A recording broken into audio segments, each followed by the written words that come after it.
Kisah Simba Singa Raja dari Kenya. Di tengah padang savana Kenya yang luas dan emas, terdapat sebuah kerajaan hewan yang damai dan makmur.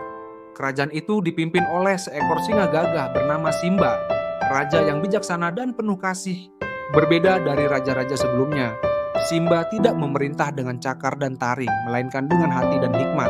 Semua hewan menghormatinya bukan karena takut, tetapi karena cinta. Simba mewarisi tahta dari ayahnya, Mansa, seorang raja legendaris yang berjuang keras mempertahankan wilayah mereka dari bahaya manusia dan alam.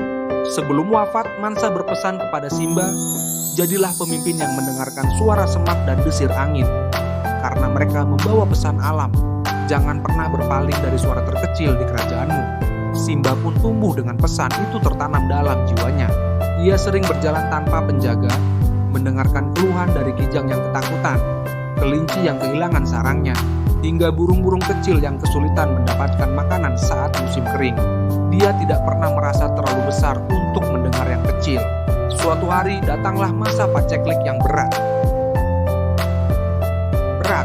Sungai-sungai mengering, rerumputan menguning, dan makanan menjadi langka.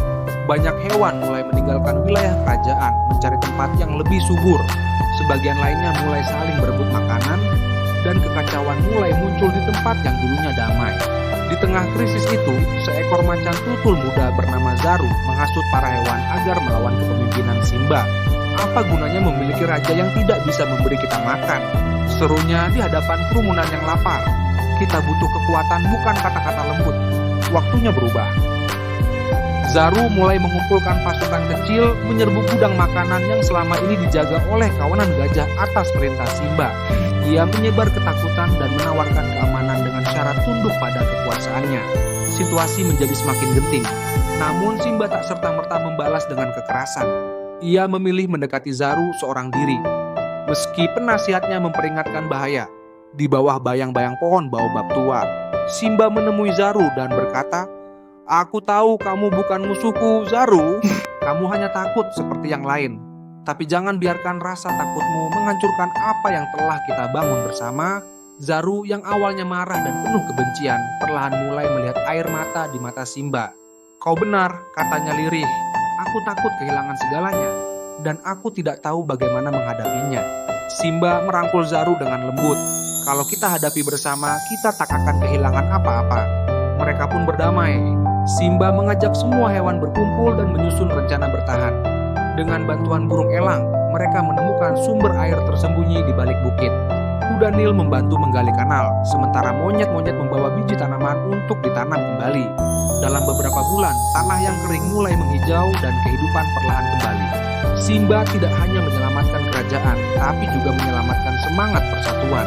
Ia tidak mengusir Zaru, melainkan menjadikannya penjaga wilayah utara, sebagai bukti bahwa setiap makhluk bisa berubah bila diberi kesempatan. Bertahun-tahun kemudian, Simba menjadi legenda di kalangan hewan. Ia tak hanya dikenal sebagai Raja Singa, tapi juga sebagai Raja Pendamai. Namanya disandingkan bukan hanya dengan keberanian, tapi juga kelembutan, pemahaman, dan hati yang besar. Pesan moral: kekuatan sejati seorang pemimpin tidak hanya diukur dari seberapa keras ia bisa mengaum, tapi dari seberapa dalam ia bisa mendengar. Kadang, jalan terbaik bukanlah menyerang, tapi memahami. Dalam dunia yang keras, kelembutan adalah keberanian yang langka.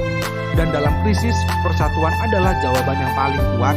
Jika suka, mohon di-subscribe. Jika ingin cerita atau legenda lain, silakan tulis di komentar. Terima kasih.